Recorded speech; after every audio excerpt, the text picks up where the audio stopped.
Good morning, good morning. This week I don't have time to sit down and make a video. The only time I have to record this quick little video is while I'm on my walk with my baby. And it's the morning now, we're doing our morning walk. The sun is shining. The weather is so gorgeous today. And I thought I'd record a very quick video on the 5 most used items for baby and related to baby since Haaka was born. This type of video is something that I watched over and over again when I was pregnant, because my philosophy around things like this is less is best. You're gonna quickly be overwhelmed with the amount of things that you have. I wanted to ensure that was not the case, so I made a list of things that I thought we needed and the ones that we're using the most. So the first one I'm wearing right now, it is the Ergobaby. This is the carrier, and this is something that has been so useful. Now I know that there's babies who hate being carried like this and just love being in the stroller from when they're babies, but Haaka was not the case. So we bought this, well, we had this given to us by the grandparents, one set of grandparents. It's been so useful. We actually have the insert as well. I'm going to show you now. So this is the Ergobaby on its own. Put it on such.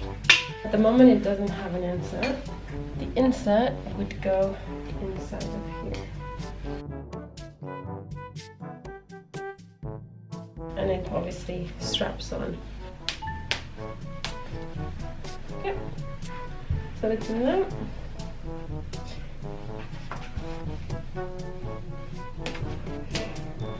Just take this out.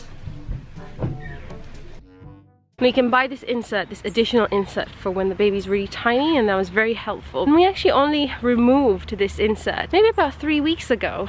She outgrew it, but we used it for a long time, so I'd recommend buying the insert as well. I did a lot of research into carriers. There are so many and it's difficult to know which ones are going to be best for you. Yes.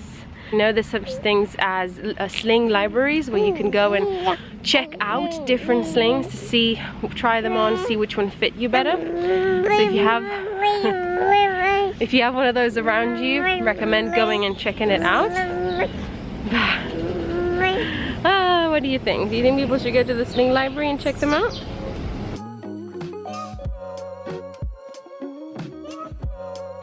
Okay, she's gone to sleep now. So we've got about 10 minutes.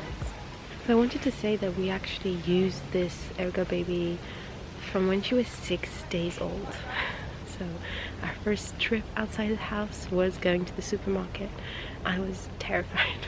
Anyway, it was fine. She took to it the first time she got in. She slept pretty much the first 2 months, I think. Every time I'd put her in, she'd fall asleep. It was such a lovely thing to have ready and to start using straight away. The second thing we've been using since her first week of life has been this white noise machine from a company called Shush. I mean, there's so many white noise machines on the market, but the beauty about this type of device is that it starts to create this association between their sleep and this noise. Now this machine has 3 settings, which I'll play for you right now. This is the white noise machine, very straightforward. This is the charging cable, and you typically can charge it and then use it without the cable, but we have it plugged in most of the time, if not all of the time. This is how we can turn it on.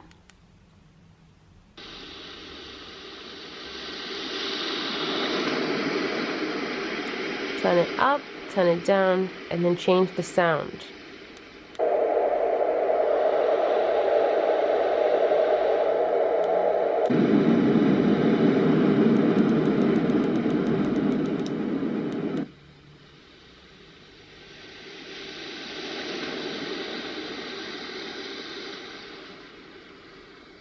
We use the ocean wave setting. It's very calming. I'm pretty sure that by now, every time she hears it, paired with the fact that she's tired, she certainly feels like she's drifting away more easily. And I have to say, in those early months, we enjoy the benefits as well, because it's very calming. And if you really sink into that noise and you start breathing with the waves, then it can really help to fall asleep easier. The next 2 items have kind of coupled together, and they have to do with breastfeeding. The first thing is this Haaka pump. I have 2 of them, and they have been absolutely amazing at capturing the letdown from the other boob. So if you're breastfeeding breastfeeding on one boob, then you can attach this Haaka pump to your other boob. It's something that helped a lot with storing milk, especially in the first months when I was producing a lot of milk. You know, those days are behind us today, but it helped a lot, and it was just such an easy way to capture that milk without having to pump. These are the two Haaka pumps that I have. This is a small Haaka pump, like maybe 120 ml, and this one holds 170 ml. So this is the bigger one, and it does have this useful kind of suction cup foot, which helps so you don't spill it, which did happen to me once with this one. This used to be my favorite in the beginning, and now this is my favorite. These have been really well loved. I'm gonna try to show you how to put it on the nipple. This is going to be a very interesting experiment. Let's assume that this is the boob. See if it's gonna work. Normally, what the instructions say is you just pinch the Haaka pump and you add it here on the boob, and then didn't go so well. You squeeze it in the middle, you add it on the boob, and then when you let go, the air that sucks out basically allows the Haaka to attach onto your boob. There you go. That's like a better demonstration. So it attaches onto your boob like this. But a better way to get that suction in is to fold this neck back like this, and then you squeeze it at the same time. And then you put it on the boob, you fold that neck around the boob, and then look at that.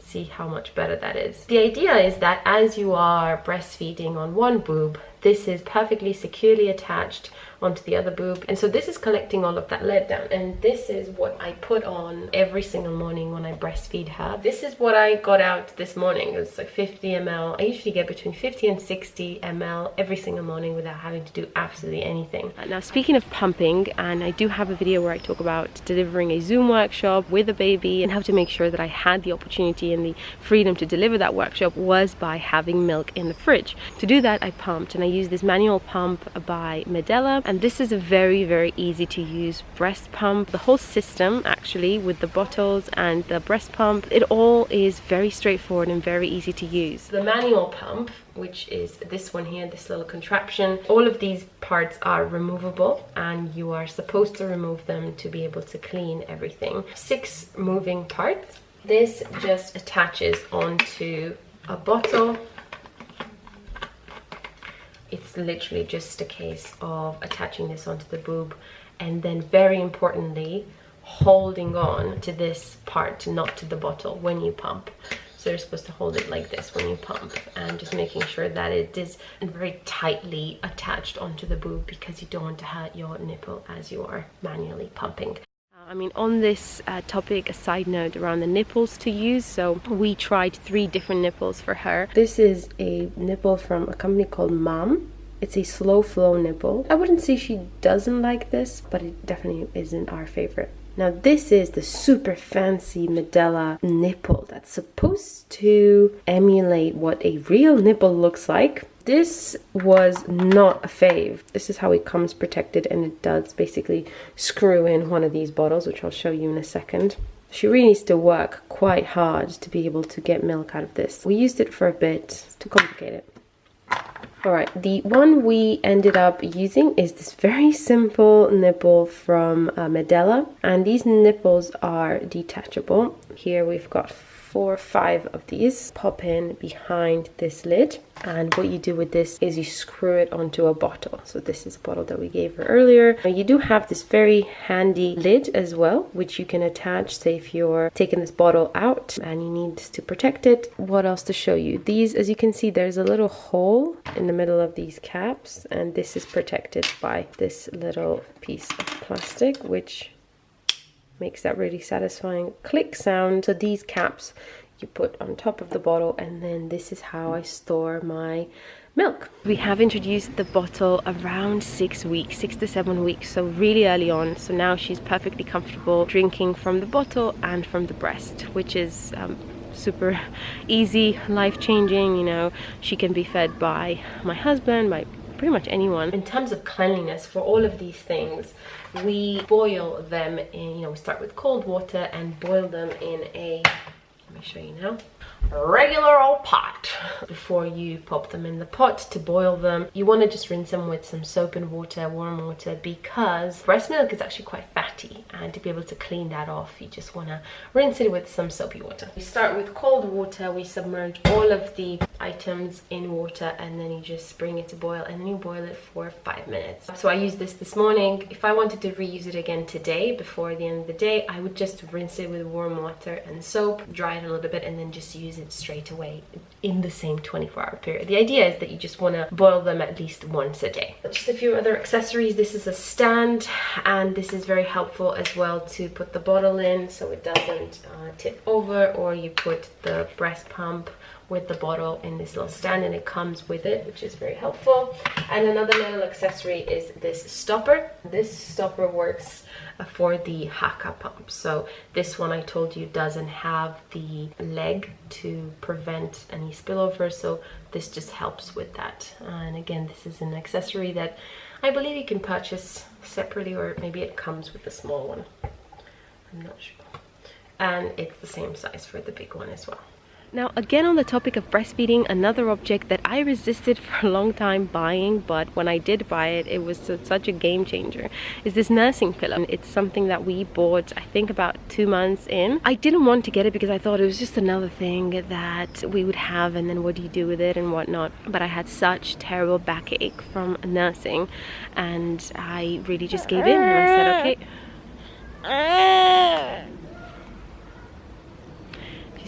Sleeping and talking at the same time. The pillow supports her weight, and it is so easy for me to hold her, and it's comfortable for her as well. So I would highly recommend getting one from day one and not waiting until 2 months in when you're having back problems and you have to put deep freeze gel on your back like I had to do.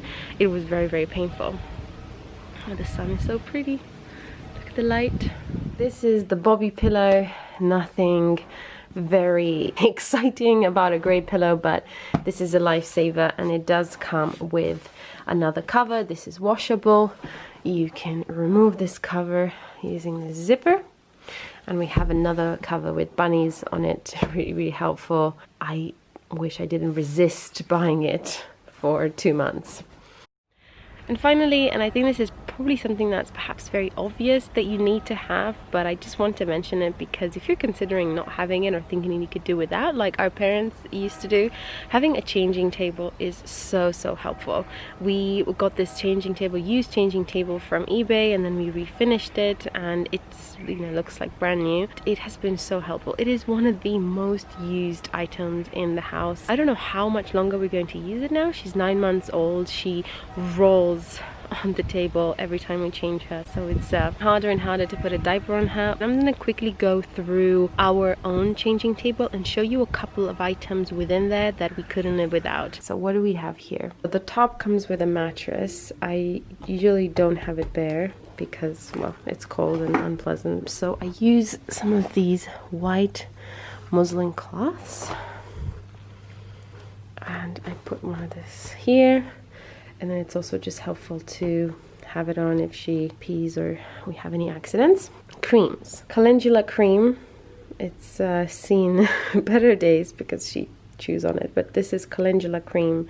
It's just very, very helpful for any type of sore or rash. And then we have a baby balm here, really moisturizing for after baths. I also have a tiny little pot of Sudocreme, which also helps with rashes, and they're just here preventatively. We haven't had any major rash episodes, but I always put that on when we change her. We have a top and tail here, which I typically fill in with hot water, and we use this to wipe her when we change her. And we use these reusable wipes. We have some from Ikea and some that were handmade by my mom. What do we have here in the back? Well stocked, a baby brush, which is sometimes used as a toy as well. Oil, baby oil. We haven't used this that much actually. Calpol and a baby thermometer. In the back here, this box has various other baby balms and Bepanthen cream if you run out. Diapers. You've seen my whole video on these, but this is where we have them all stocked up underneath and prepared, ready to use. This is full with muslin cloths probably have too many actually, but we use it for everything. Most of these are made by my mom. Thank you, Mom. And this is the box that has some additional items, kind of cotton pads. I bought this when she was born and we haven't really used it. Water wipes, again, we bought these when she was born, haven't used it because we have the reusable ones, some other inserts and pads, some disposable diapers should we need them in an emergency. You know, they're here. Some bin bags, toilet paper, and some more towels. And it's a little basket where we put the soiled diapers when we change it. We put it here and then we go to the bathroom. This is the tour of our changing table, which I think is pretty well stocked and has everything that you need. And it's just so important to be ready and to be organized and to have these things at hand because you never know when you'll need them. So that's it. I hope you enjoyed this video. Let me know in the comments below what other items would you consider to be your must-have baby items. Thanks a lot for watching and I'll catch you next week. Bye.